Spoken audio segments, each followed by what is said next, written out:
আল্লাহ পাক রব্বুল আলামিন বলবে, কে আলেমের দল, তোমরা কেন জান্নাতে যাও না?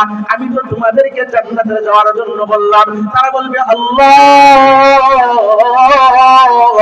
আমরা কেমনে জান্নাতে যাই?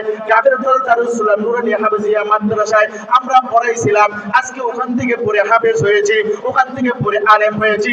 ও আল্লাহ, আজকে আমলের কারণে আপনার দোয়ায় আপনি আমাদেরকে মাফ করে দিয়ে দিলেন, আপনি আমাদেরকে জান্নাতি বানাইলেন। কিন্তু অনেক মুরব্বী, এই মুরব্বী বাবাজি আমাকে ওযু করার পানি দিয়েছিল, এই মুরব্বী বাবাজির বাড়িতে আমি একসঙ্গে খানা খাইছিলাম, এই বাবাজি আমার মাথার উপরে হাত দিয়েছিল, এই বাবাজি আমার মাদ্রাসাকে ভালোবাসতো, এই বাবাজি আমার মাদ্রাসায় জায়গা দিত, এই বাবাজি আমার মাদ্রাসায় দান করত।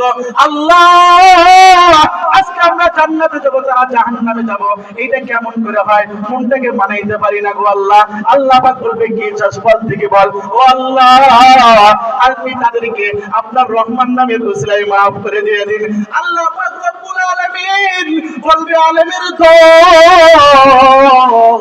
এই শুনে রাখো, তোমাদেরকে যারা সাহায্য করেছে, তোমাদের মাথায় যারা হাত খুলে দিয়েছে, তোমাদেরকে যারা খানা খাওয়াইছে, তোমাদের মাদ্রাসায় যারা দান করতো, তোমার মাদ্রাসায় যারা ভালোবাসতো, আমি আল্লাহ সুপারিশ করার দায়িত্ব দিলাম।